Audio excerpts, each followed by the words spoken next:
आइए आज हम जानेंगे 10 मिनट के इस वीडियो में बिहार की 50 महत्वपूर्ण बड़ी खबरें। बिहार चुनावों से पहले बिहार सरकार आम जनता के लिए क्या क्या सुविधाएं दे रही है, जैसे कि ई श्रम कार्ड का 3,000 रुपए कब से मिलेगा, क्या महिलाओं को सच में मुफ्त गैस सिलेंडर मिलेगा, गरीब लोग जिनके घर में अभी तक शौचालय नहीं है वे कैसे बनवा सकते हैं, वृद्धा पेंशन बढ़कर कितनी हो गई है, ये सब कुछ आज के इस वीडियो में आप जान पाएंगे। इसलिए अगर आप चैनल पर पहली बार आए हैं तो वीडियो को लाइक करके चैनल को सब्सक्राइब जरूर करें और कमेंट में बताएं कि आप ये वीडियो कहां से देख रहे हैं।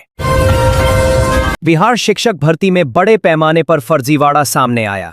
निगरानी विभाग ने 10,681 से भी ज्यादा मामलों में एफआईआर दर्ज की है, जिसके बाद फर्जी सर्टिफिकेट वाले शिक्षकों पर अब कानूनी शिकंजा कसना तय है।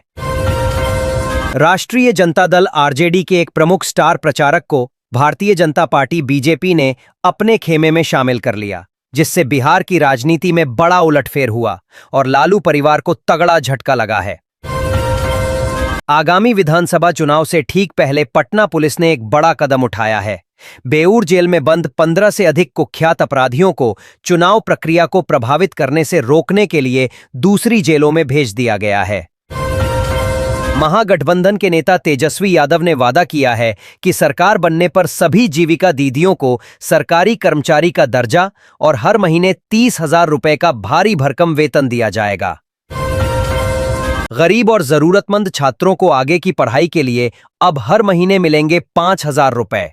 मुख्यमंत्री ने सीएम प्रतिज्ञा योजना लागू कर गरीब परिवारों के लिए शिक्षा का रास्ता खोला।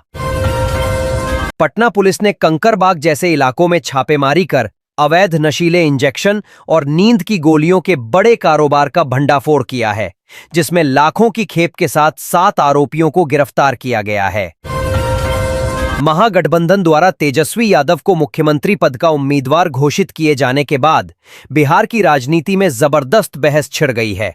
उप मुख्यमंत्री सम्राट चौधरी और चिराग पासवान ने पुराने भ्रष्टाचार के आरोप लगाते हुए तेजस्वी पर कड़ा हमला किया है। दिवाली और छठ जैसे बड़े त्योहारों से ठीक पहले सरकार ने लेबर कार्ड वाले सभी मजदूरों के बैंक खाते में 5,000 रुपए का बोनस भेजा है। अगर आपको पैसा नहीं मिला तो जल्द अपना खाता चेक करें। नई जीएसटी दरें लागू होने के बाद अब घर बनाना हुआ सस्ता।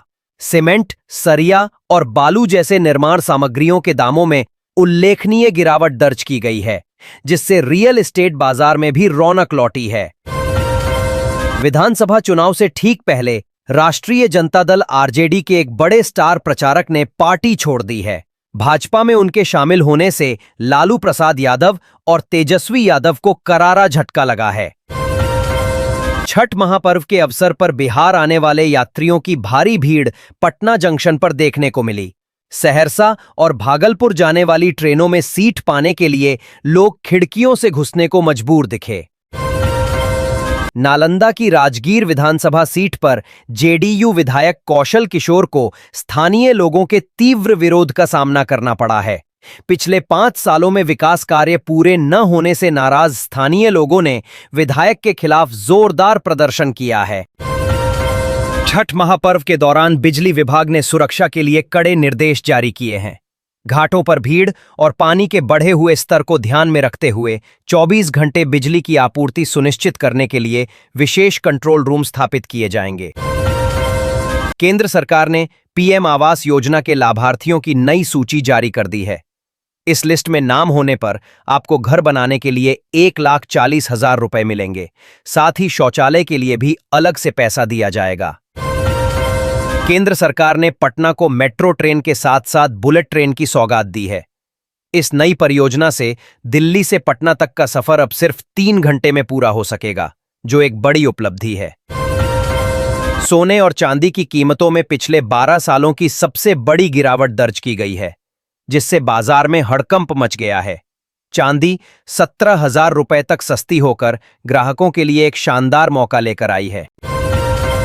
दिवाली और छठ महापर्व को देखते हुए रेल मंत्रालय ने बिहार यूपी के लिए 30 नई स्पेशल ट्रेनों की घोषणा की है।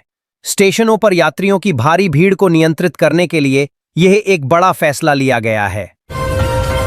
सरकार ने वृद्धा पेंशन योजना के तहत मिलने वाली राशि को बढ़ाकर 3,000 रुपए प्रति महीना कर दिया है।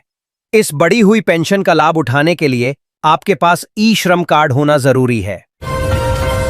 छठ पूजा से पहले पटना प्रशासन ने एक बड़ा फैसला लिया है। गंगा के जलस्तर और दलदल कीचड़ के कारण कटई घाट सहित 6 खतरनाक घाटों पर छठ पूजा पूरी तरह से प्रतिबंधित कर दी गई है। श्रद्धालुओं को अन्य सुरक्षित घाटों पर जाने का निर्देश दिया गया है। राष्ट्रीय जनता दल के नेता तेजस्वी यादव ने वादा किया है कि महागठबंधन की सरकार बनने पर जीविका दीदी की सेवा स्थायी होगी और उन्हें हर महीने 31,000 रुपए का वेतन और अतिरिक्त भत्ता दिया जाएगा। पहले चरण के चुनाव से ठीक पहले राष्ट्रीय जनता दल आरजेडी की उम्मीदवार श्वेता सुमन का नामांकन रद्द हो गया है, क्योंकि उन्होंने अपने पते को लेकर चुनाव आयोग को गलत जानकारी दी थी। सरकार की नई और शानदार योजना शुरू। अब नागरिक केवल 500 रुपए देकर अपने घर की छत पर सोलर पैनल लगवा सकते हैं और अगले 25 सालों तक मुफ्त बिजली का लाभ उठा सकते हैं। कांग्रेस के वरिष्ठ नेता अशोक गहलोत ने सार्वजनिक रूप से साफ कर दिया है कि बिहार में महागठबंधन की सरकार बनने पर राष्ट्रीय जनता दल के नेता तेजस्वी यादव ही मुख्यमंत्री बनेंगे।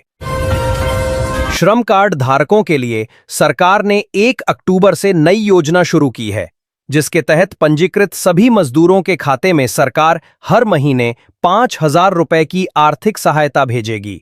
जल्द ही अपना कार्ड चेक करें। मोतिहारी सीट पर इस बार देवर और भाभी के बीच नहीं, बल्कि पति और पत्नी के बीच कांटे की टक्कर देखने को मिल रही है। यहां आरजेडी उम्मीदवार के खिलाफ उनकी पत्नी निर्दलीय मैदान में है। विधानसभा चुनाव से ठीक पहले राष्ट्रीय जनता दल आरजेडी को बड़ा झटका लगा है। पार्टी के 50 से अधिक दिग्गज नेताओं ने एक साथ सामूहिक इस्तीफा देकर बिहार की राजनीति में बड़ी हलचल पैदा कर दी है। पीएम होम लोन योजना के तहत आप केवल आधार कार्ड दिखाकर 5 लाख रुपए से लेकर 1 करोड़ रुपए तक का लोन बहुत ही कम ब्याज दर पर ले सकते हैं, ताकि हर कोई अपना घर बना सके। बिहार विधानसभा चुनाव में प्रचार को लेकर निर्वाचन आयोग ने सख्त रुख अपनाया है। अब फेसबुक, यूट्यूब या टीवी पर कोई भी सामग्री दिखाने से पहले एमसीएमसी से अनुमति लेना अनिवार्य होगा। नियम तोड़ने पर तत्काल कार्रवाई की जाएगी। मुख्यमंत्री मातृ वंदना योजना के सेटबैक्स पात्र गर्भवती महिलाओं को उनके पोषण और स्वास्थ्य का ध्यान रखने के लिए 3 किस्तों में कुल 21,000 रुपए की आर्थिक सहायता सीधे बैंक खाते में भेजी जाएगी। राजधानी पटना में डेंगू के मामले लगातार बढ़ रहे हैं। वहीं दूसरी तरफ दिवाली के बाद वायु प्रदूषण का स्तर तेजी से बढ़ा है। पटना और हाजीपुर जैसे शहरों में हवा की गुणवत्ता 250 AQI के पार चली गई है। जेडीयू अध्यक्ष नीतीश कुमार ने अपनी चुनावी रैलियों में विपक्षी दलों पर हमला करते हुए कहा कि मैं सिर्फ वादे नहीं, विकास की गारंटी देता हूं, क्योंकि पिछली सरकारों ने बिहार के लिए कुछ नहीं किया था। बिहार विधानसभा चुनाव से पहले सारण जिले में पुलिस ने शराब माफियाओं पर कड़ी कार्रवाई की है। 36 घंटे के विशेष अभियान में 15,700 लीटर अवैध शराब नष्ट की गई और 5 शराब तस्करों को गिरफ्तार कर जेल भेजा गया है। तेजस्वी यादव ने चुनावी सभा में घोषणा की कि अगर उन्हें एक बार बिहार में मुख्यमंत्री बनने का मौका मिला तो वो हर युवा और बेरोजगार लड़के लड़की को सरकारी नौकरी देने का काम करेंगे। छठ पूजा से ठीक पहले बिहार के मौसम ने ली करवट। राजधानी पटना समेत राज्य के 18 शहरों का तापमान अचानक गिर गया है, जिससे अब लोगों को हल्की ठंड महसूस होने लगी है।